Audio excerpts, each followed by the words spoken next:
Game developers The Creative Assembly are going back to the roots of their Total War series with Shogun 2. Total War's unique blend of turn-based and RTS elements has developed a strong following among strategy fans. So is Shogun 2 worth your hard-earned yen, or will this game have you wanting to commit seppuku? Let's find out together. We'll start with the single-player campaign mode. You get to pick one of 9 clans to start the campaign with. Each clan has its own unique strengths and weaknesses.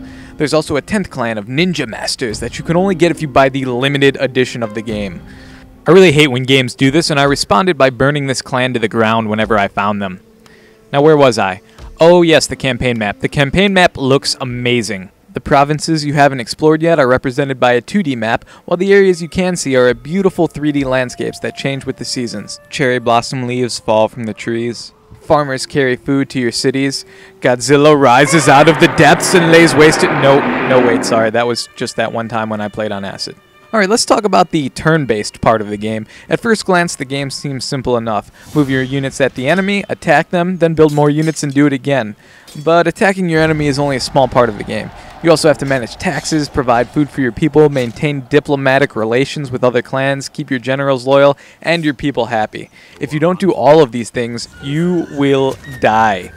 The first time I saw my town's little happy meter, I thought, oh, that's adorable. It shows me how much my people are suffering. But it's not so cute when my populace rose up and started attacking my fortress. After a while, it felt like having a small child that I had to make sure was safely tucked in bed before I could go out on a brutal killing spree. Alright, let's say you've placated your peasants to the point where they're not forming mobs every time you take 3 steps away from your home province. Congratulations, you're ready to do some killing. Crash your army into a bad guy army and get ready for some real-time strategy action. And by action, I mean incredibly slow-moving combat with a very heavy emphasis on formations. Alright, I'm being a bit harsh, but you have to understand, I come from the StarCraft-Warcraft school of RTS. Now, I can already hear some Shogun fans screaming, you can't make that comparison, they're totally different games, it's like comparing apples and oranges. Oh yeah, well apples suck, and oranges are awesome. Yeah, that just happened. And whether you like it or not, the two games do have a lot in common. For instance, they both have a mini-map, and when I click somewhere on that mini-map, I expect to be moved instantaneously to that location, not buried 30 feet underground for no apparent reason. Oh, great, this is awesome. Now I can check on that army of mole people I sent out. Yes, my vicious army of samurai moles. And while samurai moles might not be historically accurate, at least they would be easy to identify. When I'm looking down at my army from overhead, I can only mentally separate them into 2 groups. Guys with horses, guys with no horses. Archers, katana samurai, yari, they all look the same from overhead. Apparently they get confused too. Let's take a look at this group of cavalry who I've ordered to retreat but have decided to stay and keep fighting. Nah, we're okay, said the cavalry. We're just going to stay here and fight this losing battle. As uncooperative as land units can be sometimes, the sea battles are much worse. The pathfinding ability of your fleet is terrible. They often get caught up in shallow water and they have trouble obeying simple orders. For instance, if I tell one of my ships to board an enemy ship and it's not in the right position, it just sits there. I'm sure this isn't a glitch on Shogun 2's part. They want you to manually move your ship into position before boarding to test your skills as a commander or some nonsense like that. But you know what? Sometimes I don't want to hold the captain's hand through every maneuvering exercise. When I say board an enemy ship, get over there and board it. Okay, I think I've gotten all that out of my system, which is good because there are a lot of things that the RTS portion does right. First and foremost, the battles look awesome. The immense scale of Shogun 2 is truly awe-inspiring. There's nothing like watching a group of cavalry in wedge formation charge headlong into a group of archers and scatter their bodies everywhere. The terrain is amazing and offers real tactical advantages instead of just looking pretty. Also, the motivational speeches you get at the beginning of every battle are truly inspiring.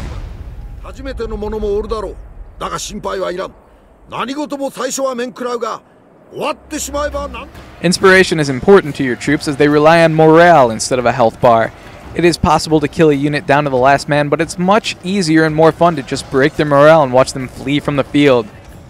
Plus, you can use realistic special abilities or form authentic battle formations to make you feel like a real general.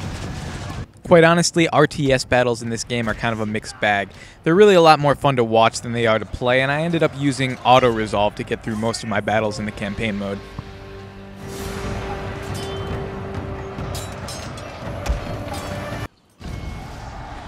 I do want to take a minute though to say that I've got great respect for the AI in this game. They've made it very difficult to exploit advantages and get easy wins. Except of course when your enemy is attacking one of your castles. They can't seem to take a castle to save their lives. In fact, during one of the castle battles they just kind of gave up and stood there. It was a little sad actually.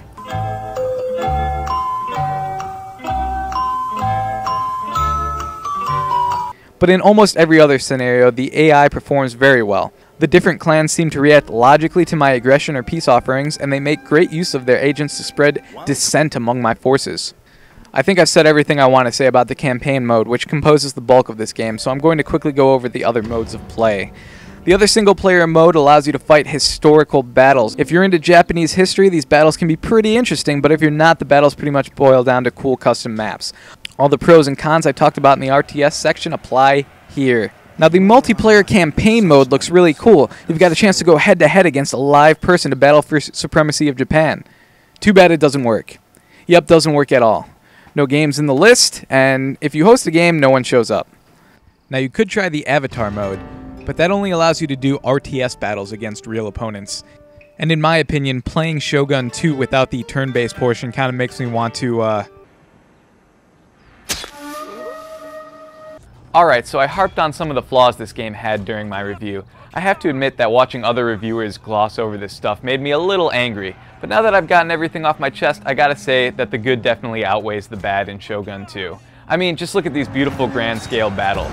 I've never seen such a realistic and thrilling depiction of ancient warfare. Yeah, there's a lot to learn in this game, and it's going to be frustrating at times, but if you're a strategy fan, suck it up and start playing some Shogun 2. The payoff is worth it. I give Shogun 2 a 3 out of 5.